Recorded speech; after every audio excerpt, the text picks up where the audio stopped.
15th of October 2004, the last day in our football-loving lives which represented any semblance of normality. Fast forward 24 hours and we've just been introduced to something the likes of which we haven't seen since, and will never see again. For 16th of October 2004 was the date the magnificent Lionel Messi made his professional debut. Since that day, the great man has turned out for just 2 clubs, but next season he will probably be playing for his 3rd. But who will that be? Let's take a deep dive into his potential suitors. Could he head home? When we say home, we don't mean Newell's or Argentina, of course. The legendary godlike figure of Lionel Messi still has plenty to offer in the world's best leagues. We mean Barcelona. Messi left the Nou Camp in slightly acrimonious circumstances back in 2021, but the rumours of a return to the club most associated with the diminutive Argentinian began almost at once. Barcelona's financial situation over the past few years has been heavily dissected, this being the main reason he was shipped out in the first place. However, Barcelona's president, Joan Laporta, now in his 2nd spell at the club, has made no bones about the fact that, like a jilted lover, he wants his old flame back.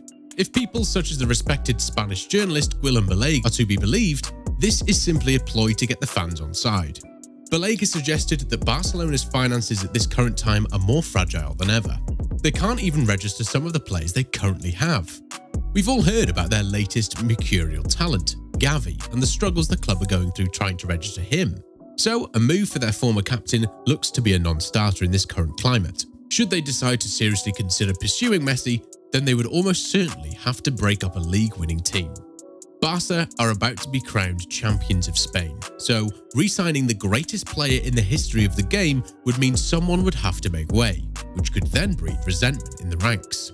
Sadly for the fans who had the pleasure of watching him strut his stuff at the Nou Camp for all those years, this outcome seems to be highly unlikely. Of course, anything could happen, so we're not completely ruling this one out. What about Saudi Arabia then? As you've probably heard by now, Messi was fined by his current club PSG a couple of weeks ago after missing training. Turns out he was actually in Saudi Arabia doing, well, nobody actually knows. We all know the enormous wealth on offer in the kingdom, given how much his longtime rival Cristiano Ronaldo is reportedly earning. But can we really see Messi playing out there? Of course, he is no longer at the peak of his powers, but given how lofty those powers once were and how far ahead of everyone else he was, his slight decline simply means he's now just in a group of the best players of the world, not way out in front as he was for all those years. This means he still walks into most European teams in most people's minds. Yes, as we mentioned, there is fabulous wealth on offer in Saudi Arabia, but this is Lionel Messi we're talking about. The man is already thought to be worth north of £500 million. So what can he do with Saudi money that he can't already do with what he has? When people become so wealthy, it tends to become a competition. So it could be that he sees how much Ronaldo's being paid and thinks he should be making the same. It doesn't get away from the fact that the Saudi league is dreadful, however, and accusations of sports washing are bound to rear their ugly heads once again. Messi has always been seen as the more humble of the big two, so he would possibly be risking his reputation in the eyes of football purists should he head out to the desert. Do you see him playing in Saudi Arabia? Next up, London calling? We actually mean Manchester, but we wouldn't be able to reference the clash then, would we? One of the main draws which could attract Messi to England is, of course, Pep Guardiola. The Manchester City boss was in the Barcelona dugout during Messi's early years, from 2008 to 2012, which were incredibly successful for both. Guardiola's tactical style arguably got the best out of Messi, and during that time, the little man who was so often compared to his compatriot Diego Maradona scored more than 200 goals. This included a 73 goal in Guardiola's final season as Barca's boss. Yes, it's safe to say that Guardiola knows Messi inside out. As we all well know, there would be no problems with City being able to afford the Argentinian either. The team from the blue half of Manchester are owned by Sheikh Mansour and his Abu Dhabi United group, who seem to be able to operate with impunity when it comes to financial fair play. Adding Messi would ensure plenty of new fans for the club who were playing League One football at the turn of the century, meaning plenty more income from merchandise. It's interesting how income from merchandise appears to be able to offset massive outlays on players. Clearly, you need to have the money to throw around first, so it's hardly a level playing field, but we all knew that anyway, right? There's also the old issue of squad harmony. The World Cup winning captain would almost certainly come in as the biggest fish in an already huge pond. So would they be willing to risk upsetting the likes of Erling Haaland and Kevin De Bruyne? They may look at it and decide that actually it isn't worth it. So could he end up stateside? Similar to Saudi Arabia, a move to America would probably be viewed as a backward step, especially when the great man still appears to have so much to offer. Ask yourself this: how many World Cup winning captains have made their way to the MLS 6 months after lifting the trophy? It's true that football, or soccer as they call it over there, is experiencing massive growth in North America, and there is some money kicking about, pun intended.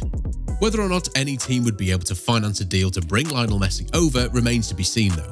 David Beckham's Inter Miami are reportedly interested in securing a deal for the little magician, and before the World Cup, it had even been reported that he was close to agreeing terms. Of course, that didn't materialise, much to the chagrin of Beckham and other higher-ups in Miami. Messi went on to lift the coveted Jules Rimet trophy, simultaneously announcing to the world that he's plenty more to give. Given all that's happened over the past 6 months, we're not entirely convinced that a move to the MLS ranked all that highly on Lionel Messi's list of priorities.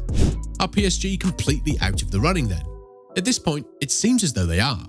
After his little jaunt to Saudi Arabia recently, the club decided to hand Messi a 2-week fine, which will have done nothing to convince him that his future lies in Paris.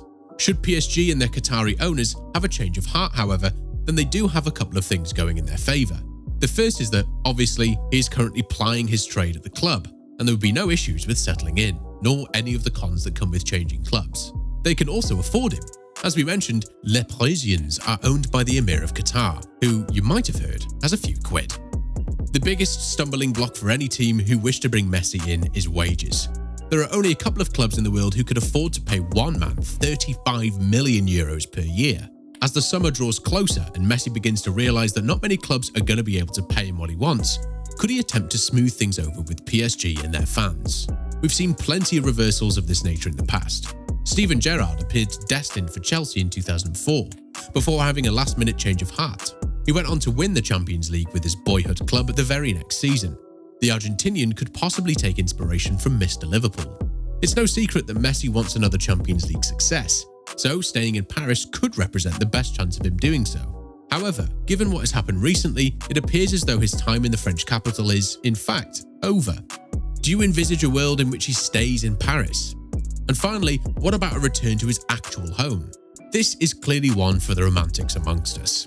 Messi is a lifelong supporter of Argentinian outfit Newell's Old Boys, and actually started his footballing journey with the Rosario club. Before rocking up at La Masia, Barcelona's fabled academy, the school-aged Messi reportedly scored almost 500 goals for Newell's youth team. The youngster would entertain home crowds during halftime intervals at senior games, with ball juggling tricks, but crucially never got the chance to pull on the red and black.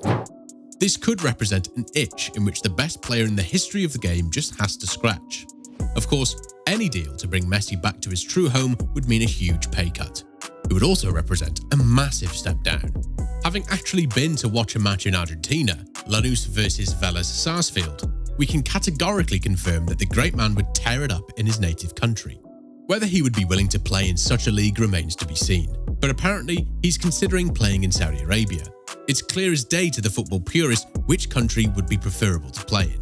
Yes, this one is probably the least likely, but at the same time the one which would generate the most amount of respect for the GOAT. Wherever he ends up after PSG remains to be seen, but there's no doubting that we are, and have been for the better part of 2 decades, witnessing greatness.